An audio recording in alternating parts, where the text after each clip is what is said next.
Today, I'm going over my favourite two-player games that are packed full of strategy. Just be warned, by the end of this episode, you're gonna have smoke coming out your ears. Number 10, Flatiron. Flatiron is a two-player only worker placement game where you build an engine to complete the Flatiron building in New York. What I love about this game is how much strategy is packed into only 5 worker placement spots. It makes the game so tight. And what's also really interesting is every single spot is different for the other person, meaning that all of the spots are asymmetrical. And what this does, it adds such good player interaction to the game because blocking becomes super important. Because you can only build roofs and pillars so many times during the game, you want to be doing it as much as possible. So what you can do is, you can set yourself up quite easily in this game to block your opponent and then be able to take the turn yourself. Because you always want to make sure that you can get there first. This was one of my favourite games from last year, and it's seen a ton of play in our house. And even though I'm yet to win, I'm always excited when it comes out. Number 9, Wolves.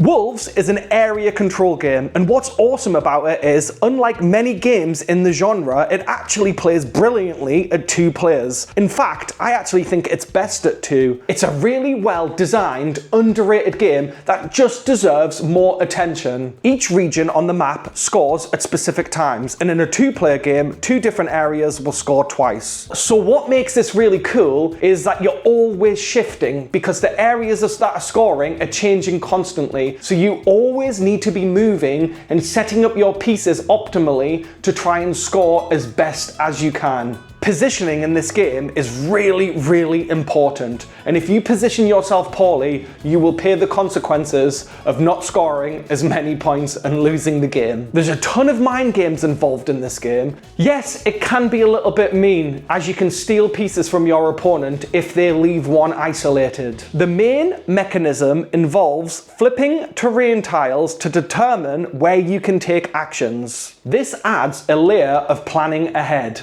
Timing is huge in this game. Anytime a piece is removed, it goes towards the end game timer. Once one of the scoring thresholds is met, at the end of that player's turn, they will score. And with 2 players, it's much easier to read the state of the board. If you're looking for an amazing 2-player area control game with a charming theme, then this one might be for you. Number 8, Grand Austria Hotel. A dice placement game where you're running a hotel, feeding guests, preparing rooms, and racking up points. It plays brilliantly at 2, and what I absolutely love about this game is that the dice rolls affect everybody equally. So even though there's randomness in the game, I've got the same amount of randomness that you do, so we both have to work with the same puzzle. It makes the game feel really strategic and far less punishing than you'd think. There's so many paths to victory, and navigating them can be a proper challenge. It's tense, it's brainy, and it's super satisfying. Turns often offer chains of actions, and pulling them off is pure joy. Honestly, I've literally sat there narrating my whole turn like a proud dad whose kids just came home and aced his spelling test.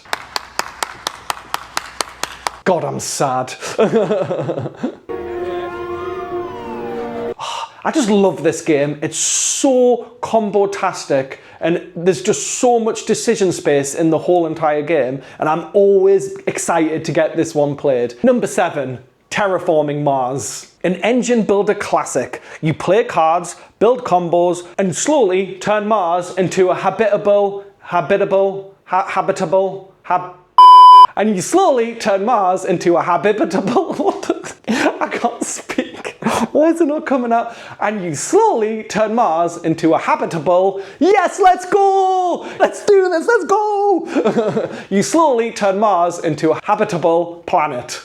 What I love about this game is you start off really weak, you don't have a lot going on, you're not making money, you're not making plans, you've got no energy, you can do like 1 or 2 things on your turn, but by the end of it, oh my gosh, you're like the king of Mars. It's like, this is my planet, I own it, I am the emperor, and you can just do like a million things on your turn. You can score like 15 points in 1 turn if you're smart about your actions, and by the end of it, your engine just explodes, and it's super satisfying. It's definitely one of my favorite engine builders to play, and it works so well with 2 because it just makes the game a lot faster to play. It's always a really satisfying challenge, and by the end of the game I've got upgraded pieces, so my board always looks really pretty, and you've built out Mars and it's covered in plants and cities, and oh, it just looks absolutely awesome. Number 6, Darwin's Journey. Darwin's Journey is a worker placement game where you're making discoveries along the madman himself, Charles Darwin. Whoop! Why did I just whoop? What is wrong with me? That's not in my script. You'll be publishing findings, completing objectives, and going on the journey of a lifetime. All for those delicious points. Yes, you score absolutely everywhere in this game. Easily, my favorite thing about this game is how you're constantly upgrading your workers. And if you plan strategically, by the end of your game, some of your workers will be able to do some mega actions. Simone Luciani is one of my favorite designers of all time, and this game is an absolute banger. For me, it's a standout of the genre, and it just plays so well, and it looks beautiful. Number 5, Spirit Island. This is my favorite co-op game of all time, and I believe it's the best 2-player co-op experience ever. You're defending your island from pesky invaders, and there are multiple ways to win. Long-term planning is absolute key. In this game, it's really important you set yourself up for huge turns. And when you do, the stuff you can pull off is absolutely awesome. Other co-op games wish they could be Spirit Island, it's just that good. It's really easy to fall behind if you're not careful, and you have to make sure that you're working together. What I absolutely love about this game is the way that the spirits work together. This is honestly, truly a co-op experience. One of my main irks about co-op games are that you tend to be just one person decides what to do, and if that's the best decision, you'll do it. With Spirit Island, you actually have to work together cooperatively. And this is what I absolutely love about this game. It just does co-op better than any other game. It's so satisfying to play. Do yourself a favor and go buy it. I don't even know how easy it's going to be to get, if you can even get it anymore, because of these stupid tariffs which are going around and completely destroying amazing companies like this one. It's just so sad that one of the greatest board games ever is getting destroyed by some stupid I don't even want to get into it. Number 4, Clans of Caledonia. For me, Clans of Caledonia is a really underappreciated game. I don't understand why it's not up there with the likes of Brass, Terra Mystica, Spirit Island even, a bunch of other big strategic games. It never seems to come up on the list for people, and I just don't understand why, because it's an absolute blinder of a game. It's an economic action selection game where you choose from one of 8 possible actions, and each turn you're trying to build your clan, meet endgame goals, and fulfill as many contracts as you can. I absolutely love the variable market because you can either make your fortune or lose a fortune, and it's all player dependent. It works really well, and it's a really simple mechanic that adds a ton to the game. Another thing that's really cool about this game is each clan comes with its own asymmetrical power, and the powers are actually really powerful, and often you'll shape your strategy around the clan that you actually get. And each turn is relatively quick, so in a 2-player game it feels like it's always moving and it's always your goal, so you don't feel like you're sitting there for a long time. From our players anyway, we haven't been stricken with AP at all, which is surprising because my wife suffers from AP way more than I do. I love that I'm talking about AP like it's a natural disease. You go to the pharmacy and, is everything okay? Yeah, but my wife she's come down with AP. Oh no! Is there anything you can do? It's too late. No! What I love about this game is you have near complete control of all of your actions, and there's very little randomness. For me, this is a Euro not to be missed. When I was actually filming it the other day and playing it again, it reignited my love for the game, and I realized how fun this game actually is. And because of that, it's going to be seeing a hell of a lot more table time in the future. Such a good game.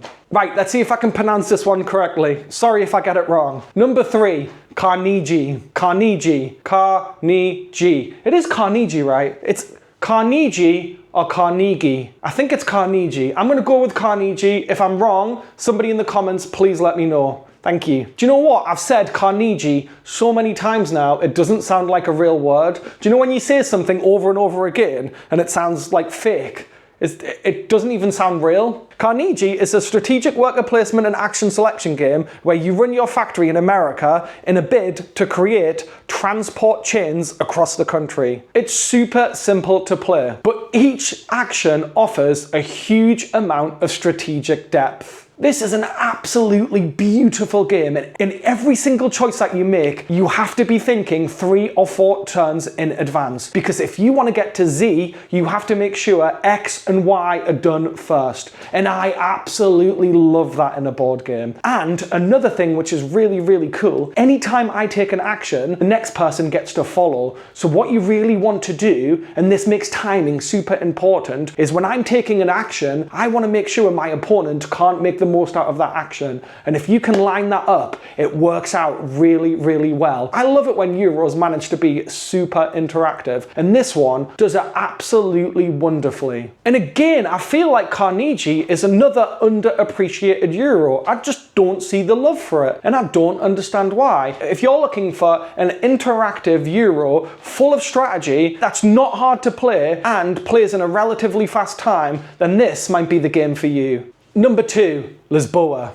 Lisboa is a game about rebuilding. It's about restoring a beautiful city to its former glory. It's about scoring points. But most of all, it's about mechanisms that interlock with other mechanisms that interlock with other mechanisms that, you guessed it, interlock with even more mechanisms. This game is the heaviest game I own, and it is easily in my top 5 games of all time. It plays as beautiful as it looks, and it is designed by the mega duo themselves, Vita Lacerta and Ian O'Toole. This game absolutely sings. It is filled with such crunchy decision making that every single time I play it, it feels like my face has melted away and I need to take a hot bath and have a whiskey and think about my life choices, but in the most delightful way. It's packed with so much depth and complexity, you'll have to strategize on where to start strategizing. It's absolutely crazy. And when it all starts to click, it is one of the most satisfying gaming experiences you can ever have. It is absolutely amazing. And all you do on your turn is play 1 card in one of 4 ways. And I know that sounds easy, right? But trust me, it is not. Every single action in this game requires planning for 2 or 3 turns ahead, and that's exactly how this game pulls you in. You literally blink and 2 hours have passed and you finish the game. It is just absolutely amazing. For me, it's his magnum opus, and it deserves all the credit in the universe. It is just such an amazing game, and I absolutely adore this one. It's just brilliant. Honestly, if anything, it's got too much bloody strategy. Like, you need to calm down. Number 1, A Feast for Odin. The greatest 2-player game ever made, and Uwe Rosenberg's masterpiece. There's so much going on in this game, I'm not going to tell you how it plays, but basically it's a worker placement game in which you're trying to score as many points as possible, and you can do it in so many different ways that I could sit here for half an hour and we still wouldn't be through with everything. If you want to learn how the game works, Meeple University have got an amazing how to play video. The board is massive, but somehow tight at the same time. And you'd think because of that there'd be no tension or blocking in the game, but that's just not true at all. It happens all the time. I've played this game over 40 times, and every single time I play it, I learn something new. The strategy in this game is just so satisfying, and it does what a lot of other games don't do. It gives me a sense of discovery every single time I play. You can win this game in so many different ways, and that exploration exploration of trying to work out how to find points in new and exciting ways is just absolutely amazing. For me, this is the greatest game of all time, and what's actually hilarious is I lose at it almost every single time we play. I think my wife's got something like an 80% win rate in this game. I do need to add in something here though. For this game to truly shine and be peak, you